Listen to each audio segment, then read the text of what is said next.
Oh, hey, didn't see you there. You just got me trying out a brand new challenge. I like to call it, don't talk about video games for as long as you can. I love difficult things, so I thought I'd give it a shot, but it's been about a month now and I can feel myself about to crack and talk about games. But how did I reach this point, I hear you ask? After my old hobby of sprinting in front of moving cars fell through, I decided to try something a bit more difficult. And here we are. Difficulty in video games has been an extremely talked about topic within various gaming circles, and many people seem to have many different views about how hard a video game should be. Video games have to strike a balance between fuck you and being able to play with your eyes closed.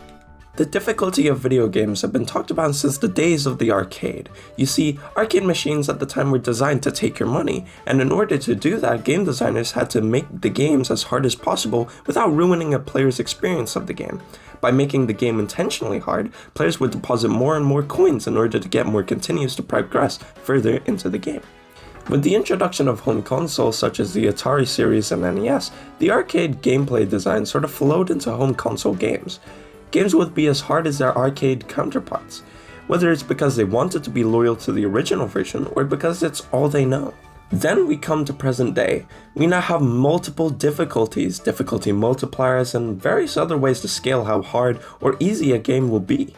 Even with all of this, we are still crying about difficulty in video games. Like, I get it, Donkey Kong Country Tropical Freeze is hard, but did you really have to burn my house down because of it? Multiple difficulties is the most common form of difficulty adjustment in video games. You see it primarily for many campaign modes or story modes for games. I recently played some of Uncharted 4 in the hardest difficulty, called Crushing difficulty, and oh my god, it was hell. I found myself dying over and over again due to mostly trivial things that I wouldn't get punished for if I was playing on regular difficulty. I found I was more reliant on stealth and taking out groups of enemies slowly, yet every bit of progression I made, I found myself being ecstatic over it. I later went back and played it again in regular difficulty and I killed everyone I saw. There are 7 bodies in my backyard. This brings up the question, which difficulty did I enjoy more? Crushing difficulty with as hard as nails but highly rewarding gameplay, or normal difficulty which allowed for more freedom and more experimentation with the game's mechanics? In my personal opinion, I found normal difficulty to be more enjoyable for me. The freedom and the amount of stupid things I could get away with was just too fun. This doesn't mean I don't like hard games, I'll get to them in a second. The perfect difficulty is when a game pushes you to your limits, to force you to use your whole arsenal to chain together something that will allow you to progress. What really stings is when you just sort of find that everything that will push you to the next stage just isn't fun. Ideally, any moment in a game should be hard enough to complete while sweating, but should never feel like a player has to break the AI in order to move forward in the game. When players feel like they have to break the game in order to continue, that's when you failed as a developer. I read a post about someone playing The Last of Us, getting to the Ellie section, and having to run around in circles in a warehouse just to progress, as it was impossible to complete it otherwise. Options and variety are completely tossed aside, as most paths the player can take become obsolete and unviable as they might result in your death. That's when you cross the line of difficulty caused by bad game design, or poor difficulty scaling. You'll notice that this topic burns the hottest when you get anywhere near games like the Soulsborne series, which are made from Software. Dark Souls 1, 2, 3, Bloodborne, Sekiro, all these games are supposed to be some of the hardest games ever made.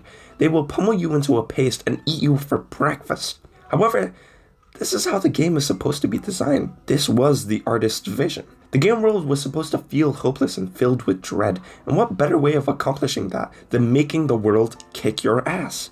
I can think of a few. They burned my house down. It's not like it's hard because it's unbalanced or that the game is broken. It's actually a fairly balanced game, if you know what you're doing. Unlike other third-person action games, when you commit to a move such as attacking, you weren't allowed to cancel it into a block halfway through the animation. You have to watch the entire attack animation play through before you can input another action. In Bayonetta or Devil May Cry, if you throw out an attack and realize that you actually have to block, you can just hit block and it will cancel the attack animation.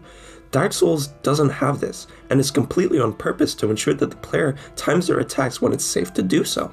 This isn't a mistake with the game's code, this was meant to be a part of the game. It's difficulty through design, not difficulty through artificial scaling like other games. You see, Dark Souls came out around the time that games were becoming too easy, and were accused of being power fantasies. Dark Souls was the opposite of that. Dread and failure is a part of the narrative and immersion of the world, just like real life.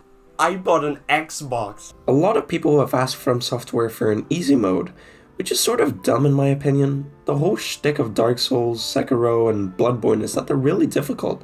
That's the reason why people buy these games. This is because people believe that every game should be designed for every person. So, should they? No. Sometimes games don't have to be designed for every individual.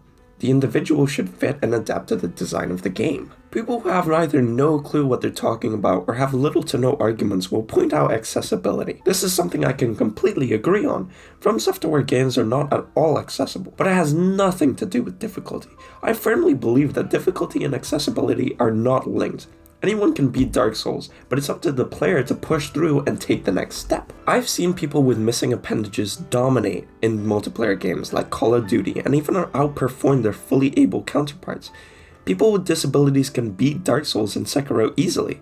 The only thing that should be implemented to make these games more accessible are full controller remapping, colorblind settings, item highlights, and etc. People with disabilities can beat these games, and people with actual disabilities find this debate really insulting. Some disabled gamers believe that an easy mode wouldn't make the game more accessible to them. For example, a majority can't play fighting games due to the fast movements and multiple button presses in order to perform combos, but games like Dark Souls are a lot easier for them because there's only a handful of buttons to manage. Disabled people aren't babies. Don't treat them like one. Adding an easy mode will not fix anything. It takes away from the artist's original vision and adds very little in terms of accessibility. What we can do is make different games and make different experiences. Praise games that are different, which do take risks and try to break the mold. From Software games wouldn't be staples in the industry and even Game of the Year winners if they were hated and despised for their intense difficulty. Death and overcoming hardship is part of the experience with these games. It's what makes them so satisfying and what allows them to stand as one of the most amazing game experiences. If you don't enjoy throwing yourself at a wall over and over again to overcome a huge obstacle, then this series just isn't for you. People who enjoy these games know that running into the wall over and over again isn't what makes the series great. However, breaking through the wall and feeling the joy of beating something that seemed impossible is what keeps these players coming back for more. Not every game can appeal to everyone, and not every game can be inclusive to everyone. But what we can do is make sure that not all games are the same. That people with different tastes and different needs can have experiences that are made just for them. And if you can enjoy a game without the game needing to be fundamentally changed, then maybe the game just isn't for you. You don't have to play every game that's trending or gets huge praise, but doesn't appeal to you as a player. That's just a tough pill that you're gonna have to swallow. Well, after trying to avoid talking about video games, I think it's safe to say that it's just not for me. It's too hard. So I've been looking for another hobby, and I think I found the perfect one. Murder!